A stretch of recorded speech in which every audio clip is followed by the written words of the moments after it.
Hello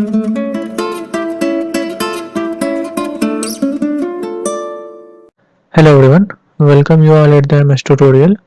In this video I am going to start the reversed Carnot cycle. Here I will explain the derivation of the reversed Carnot cycle to find the efficiency of it, and I will also explain that why it is practically not possible to implement it. और मैं एक reversed Carnot cycle पे based कुछ facts बताऊंगा जो कि numerical solve करने के समय बहुत ही काम आएगा। तो देखते हैं। रिवर्स्ड कार्नोट साइकिल से पहले थोड़ा कार्नोट साइकिल के बारे में जानते हैं। डेफिनेटली आप सबने कार्नोट साइकिल पढ़ा है, अपने थर्मोडायनेमिक्स के सब्जेक्ट में पढ़ा होगा। कार्नोट साइकिल में 4 प्रोसेसेस होती है हमारी, 2 आइसोथर्मल होती है और 2 आइसेंट्रोपिक होती है। और हमें ये भी पता है कि कार्नोट साइकिल जो है वो एक आइडियल साइकिल है। सो सिमिलरली यह भी एक आइडियल साइकिल है और ये रिवर्स इसलिए इसको बोला जाता है बिकॉज यहाँ पे जो साइकिल का डायरेक्शन होता है वो रिवर्स डायरेक्शन में होता है। कार्नोट साइकिल में आपने देखा होगा कि वो क्लॉकवाइज डायरेक्शन में होता है, यहाँ पे आप देख सकते हो एंटी क्लॉकवाइज डायरेक्शन में। ये उसका पीवी डायग्राम है। रिवर्स्ड कार्नोट साइकिल का पीवी डायग्राम भी इसका वही होगा, सिंपल, बस यहाँ पे डायरेक्शन चेंज होगा। ओके, तो यहाँ पे अब हम देखते हैं कि इसका डेरिवेशन कैसे होगा, जो कि हमें एग्जाम्स में आएगा। सबसे पहले देखते हैं प्रोसेस के बारे में देखते हैं। ये हमारा आइसेंट्रोपिक प्रोसेस है 1 to 2 और 3 to 4, और इसमें दो जो 2 से 3 और 1 से 4 है ये हमारा आइसोथर्मल प्रोसेस है। अब हम देखते हैं आइसोथर्मल प्रोसेस है in the sense temperature at 2 and temperature at 3 will be equal and temperature at 1 and temperature at 4 will be also equal. तो T2 एंड T3 आपस में इक्वल होगा और T4 एंड T1 जो है आपस में इक्वल होगा। इट मीन्स इसको हम, और यहाँ पे देख सकते हो ये टेम्परेचर ऊपर में है तो इसको हम हाइयर टेम्परेचर बोल सकते हैं और ये जो होगा हमारा लोअर टेम्परेचर होगा। ओके, उसके बाद हम देखते हैं इसका एंट्रोपी हमने S2 मान लिया है S पॉइंट का, और इसका एंट्रोपी S3 मान लिया है। S4 भी मान सकते हैं, S1 भी मान सकते हैं, बिकॉज इस पॉइंट का जो एंट्रोपी होगा वो S4 भी हो सकता है, S3 भी हो सकता है, और S4 एंड S3 दोनों इक्वल होगा।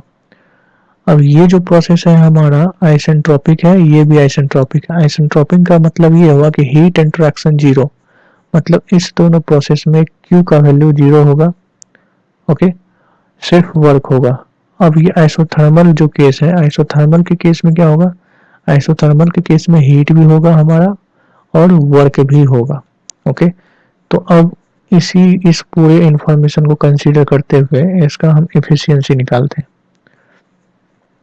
तो फर्स्ट लॉ ऑफ थर्मोडायनेमिक्स से हमें ये पता है कि Q नेट जो है वर्क नेट के बराबर होता है। ओके, अब हम चारों साइकिल का हीट को चारों साइकिल के वर्क के इक्वल कर देते हैं। सबसे पहले हीट को इक्वल करते हैं। अब हमने प्रोसेस 1, 2 एंड 3, 4 में देखा कि वो दोनों आइसेंट्रोपिक है, एडियाबैटिक प्रोसेस है, तो वहाँ पे हीट इंटरेक्शन तो जीरो, तो इस दोनों प्रोसेस का तो जीरो हो गया।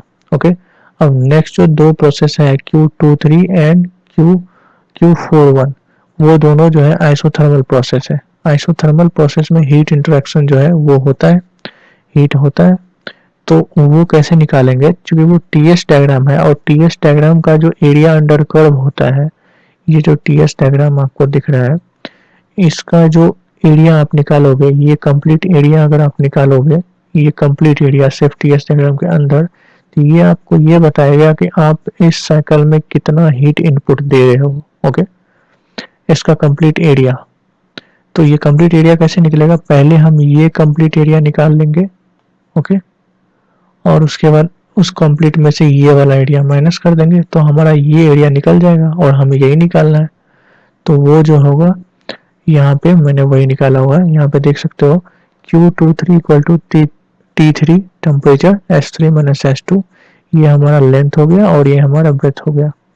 तो इसको हम TH भी लिख सकते हैं, TH into S3 minus S2, जहाँ पे TH जो है T2 के बराबर है, T3 के बराबर है। ये सब मैंने डायग्राम में एक्सप्लेन कर दिया। नेक्स्ट सिमिलरली जो है हमारा TL यानी लोअर टेम्परेचर, ये लोअर टेम्परेचर जैसे एरिया का ये लोअर टेम्परेचर हुआ हमारा, और ये एरिया निकालना है हमें। तो ये लेंथ हो गया इस रेक्टेंगल का और ये विड्थ क्या हो जाएगा S3 माइनस S2। तो यहाँ पे वही सिंपल किया हुआ है, ये आ गया हमारा। तो नेट हीट क्या हो जाएगा, इस हीट को और इस हीट को दोनों ऐड कर देंगे तो नेट हीट हो जाएगा। उसी तरह नेक्स्ट हम निकालेंगे वर्क नेट। तो अगर इस फॉर्मूला में रखो तो वर्क नेट का वैल्यू हीट का ये आ गया TL S1 minus S4 minus TH S1 minus S4। तो यहाँ से नेटवर्क जो है हमारा आ गया TH minus TL into S1 minus S4। अब ये कैसे आया, यहाँ से मैंने बस कॉमन ले लिया। ये देखिए S1 और S4 दोनों में कॉमन है, इसको कॉमन ले लो तो आ जाएगा TL माइनस TH। ओके, तो इस तरह से हमें वर्क नेगेटिव यहाँ पे आ रहा है। अब जैसे ही वर्क नेगेटिव आया तो हम सब ने ये थर्मोडायनेमिक्स के बेसिक्स में ही पढ़ा था कि अगर वर्क नेगेटिव हो तो इसका मतलब ये होता है कि हमें सिस्टम में वर्क देना पड़ रहा है बाहर से।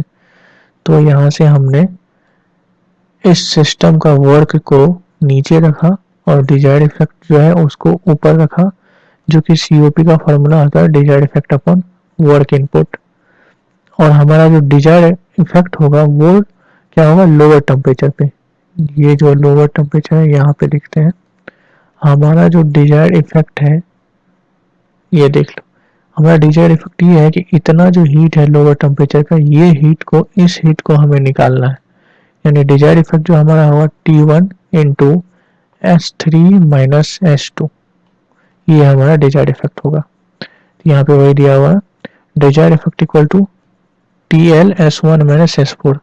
ये दोनों सेम ही है, ऊपर में S1 4 है तो ये वहां से आ गया और लोअर टेम्परेचर यहाँ से, तो ये हमारा डिजायर्ड इफेक्ट हुआ। इसका फॉर्मूला को आप पुट करो आप, तो S1 माइनस S4 कैंसिल हो जाएगा, S1 माइनस S4, तो बचेगा COP का value TL upon TH minus TL। अब जो ये हमारा एफिशिएंसी का फॉर्मूला आया, यहाँ पे आप देख सकते हो एक भी जो है वर्किंग फ्लूइड का टर्म कुछ भी नहीं आया, यानी कोई गामा का वैल्यू नहीं आया है, या तो पॉलीट्रोपिक इंडेक्स का वैल्यू आया है, या तो R का वैल्यू आया है। कुछ भी ऐसा वैल्यू ये नहीं आया है जो कि वर्किंग फ्लूइड से रिलेटेड हो। वर्किंग फ्लूइड का मतलब उस साइकिल के अंदर जो वर्किंग फ्लूइड हीट को कैरी कर रही है, या तो वो एयर हो सकता है या तो फिर कोई लिक्विड हो सकता है, चाहे कुछ भी हो, बट उसके बारे में इस COP के फॉर्मूला में कोई भी इंफॉर्मेशन नहीं आया। तो इससे हमें ये पता चलता है कि किसी भी कार्नोट साइकिल का जो किसी भी कार्नोट साइकिल पे बेस्ड जो रेफ्रिजरेटर है कोई, उसका जो एफिशिएंसी होगा वो इस बात पर डिपेंड नहीं करेगा कि उसमें क्या वर्किंग फ्लूइड हम यूज कर रहे हैं। ओके, वो सिर्फ और सिर्फ टेम्परेचर पे डिपेंड करेगा, हायर टेम्परेचर क्या है, लोअर टेम्परेचर क्या है, बीच में आप क्या वर्किंग फ्लूइड यूज कर रहे हो, एयर एंड ऑल, उससे कोई फर्क नहीं पड़ता। नेक्स्ट ये देखते हैं, जिसे उसी चीज को मैंने यहाँ पे लिखा हुआ है। फर्स्ट जो है COP of the Carnot cycle, यानी ideal refrigeration cycle is a function of the temperature limit only, सिर्फ और सिर्फ टेम्परेचर लिमिट का है फंक्शन। और नेक्स्ट है हमारा it does not depend on the working fluid. ये भी मैंने बताया कि ये वर्किंग फ्लूइड क्या है, उसके अंदर कौन सा एयर उसका हीट कैरी कर रहा है या फिर कोई ऑयल है, इससे कोई फर्क नहीं पड़ता, इसका एफिशिएंसी वही रहेगा।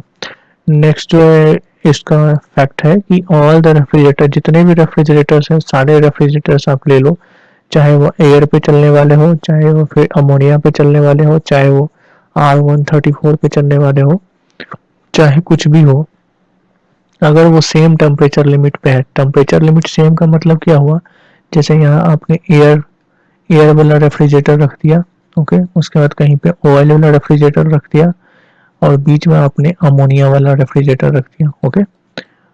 और टेम्परेचर लिमिट जो है इसमें भी 300, इसमें भी 3, इसमें भी 3, और ये भी 100, और ये भी 100, ये भी 100। तो टेम्परेचर लिमिट इसको बोलते हैं। अब ये टेम्परेचर लिमिट अगर सेम है तो फर्क नहीं पड़ता कि आप उसके बीच में क्या यूज कर रहे हो, उसका सबका एफिशिएंसी जो है वो सेम होगा। ओके, अब ये देखते हैं कि प्रैक्टिकली ये पॉसिबल क्यों नहीं है। प्रैक्टिकली ये इसलिए पॉसिबल नहीं है, अब मैं थोड़ा सा पहले साइकिल बना देता हूँ, ये कंप्लीट कार्नोट साइकिल, और ये जो ये बन गया हमारा। अब देखते हैं प्रैक्टिकली क्यों नहीं पॉसिबल है। जैसे ये आपका हायर टेम्परेचर हुआ और ये आपका लोअर टेम्परेचर हुआ, ओके। मान लेते हैं हमारा साइकिल यहाँ से स्टार्ट हुआ एक्सपांसन से, ओके, ये एक्सपांसन से हुआ यहाँ से यहाँ तक, ये क्या है, आइसेंट्रोपिक है। अब आइसेंट्रोपिक एक्सपांसन का मतलब ये होता है कि आपका हीट इंटरेक्शन नहीं होना चाहिए और आपका एंट्रोपी जो है वो सेम होना चाहिए, यानी adiabatic complete reversible adiabatic process होना चाहिए। अब आप ये चाह रहे हो, मान लो ये जो प्रोसेस होता है कंप्लीट प्रोसेस, ये इसी सिलेंडर में होता है, सिलेंडर में ही होता है ना, पिस्टन ऊपर नीचे होता है, एक कभी एक एक्सपांसन होता है, कभी हीट एडिशन होता है, कभी हीट रिजेक्शन होता है, वो सब इसी पिस्टन में होता है ये प्रोसेस, ओके। अब मान लो ये आपका पूरा पिस्टन ऊपर से नीचे आ रहा है, ओके, और नीचे आ रहा है और आप चाह रहे हो कि इससे कोई हीट इंटरेक्शन ना हो, मतलब आप जितना इसमें हीट दे रहे हो बाहर से, ठीक है, जितना भी आपका एक्सपांसन हो रहा है, सॉरी एक्सपांसर है तो ऊपर से नीचे जा रहा है, तो उस एक्सपांसन केस में कोई हीट बाहर नहीं जाना चाहिए, ना तो बाहर से हीट अंदर आना चाहिए, ओके। अब ये कब पॉसिबल होगा, कहीं पे हीट इंटरेक्शन ना हो, ये तभी पॉसिबल होगा जब ये बाहर का टेम्परेचर और अंदर का टेम्परेचर सेम हो। अगर ये सेम नहीं हुआ, टेम्परेचर डिफरेंस हुआ, ठीक है, टेम्परेचर डिफरेंस हुआ तो उस केस में तब पॉसिबल होगा अगर हम बीच में कोई इंसुलेटर लगा दें, ठीक है। या तो फिर तीसरा तरीका ये है कि आप इस पिस्टन को इतना फास्टली रन कराओ कि हीट इंटरेक्शन का मौका ही नहीं मिले। तीन चांस है, ओके। तो मान लेते हैं हमने वो करवा दिया, हमने एक यहाँ पे इंसुलेटर लगा दिया और हम हीट को बाहर नहीं जाना दिया, एक प्रोसेस हम कर लिए। आप ये भी प्रोसेस कर लोगे, अगर ये आइसेंट्रोपिक एक्सपांसन हो गया तो आइसेंट्रोपिक कंप्रेशन भी हो जाएगा। चलिए प्रैक्टिकल ये हो गया पॉसिबल। नेक्स्ट बट ये दो जो प्रोसेस है, आइसोथर्मल प्रोसेस, आइसोथर्मल प्रोसेस मतलब टेम्परेचर कांस्टेंट रहना चाहिए हमेशा। अब आप देखो कि जब वो कंप्रेस होगा या फिर एक्सपांड होगा, मान लेते हैं ये कंप्रेस होता गया, कंप्रेस होता गया, जैसे जैसे कंप्रेस होगा अंदर में जो गैस है उसका वो आपस में पास पास आते जाएंगे, उसका जो काइनेटिक एनर्जी है वो जो है धीरे धीरे बढ़ते जाएगा। अब जब बढ़ रहा है और तो ये कंप्रेस होने के साथ साथ क्या होगा, काइनेटिक एनर्जी अगर बढ़ेगा तो ये चाहेगा कि टेम्परेचर इंक्रीज हो, बट हम चाहते नहीं है कि टेम्परेचर हमारा इंक्रीज हो। तो उसके लिए हमें ये करना पड़ेगा कि हम इतना स्लो स्लो हम नीचे लेके जाएंगे पिस्टन को कि जैसे ही थोड़ा सा बढ़े टेम्परेचर वो फिर से बराबर हो जाए, तभी जाके ये पॉसिबल है। अब दोनों प्रोसेस, चारों प्रोसेस अलग अलग सिंगल करें तो पॉसिबल है, बट अगर सबको मिला दे साथ में तो साथ में पॉसिबल ही नहीं होगा। क्यों नहीं हुआ पॉसिबल, एक बहुत ज़्यादा हाई स्पीड से पॉसिबल प्रोसेस होता है और एक बहुत ही धीरे धीरे होता है। ये आइसोथर्मल प्रोसेस बहुत ज़्यादा स्लो प्रोसेस होगा तभी जाके पॉसिबल हो पाएगा, और एडियाबेटिक तभी पॉसिबल होगा जब हम बहुत हाई स्पीड में लेके जाएंगे या तो फिर यहाँ पे इंसुलेटर लगाएंगे। अब ये भी पॉसिबल नहीं है कि इस दो प्रोसेस के लिए हम इंसुलेटर लगाएं और बाकी इस दो प्रोसेस के लिए इंसुलेटर हटा दें। सो दैट्स वाई ये जो कंप्लीट साइकिल है पॉसिबल नहीं है कि प्रैक्टिकली हम इसको इम्प्लीमेंट कर दें। बट हाँ, जितने भी साइकिल्स हैं वो अप्रोक्सीमेटली इसको अचीव करना चाहते हैं, बिकॉज ये जो है आइडियल साइकिल है। कोई भी प्रैक्टिकल साइकिल ये चाहेगा कि हम जितना ज़्यादा से ज़्यादा हो इस साइकिल के करीब आए, इस साइकिल के इफिशियंसी के इक्वल ला पाए।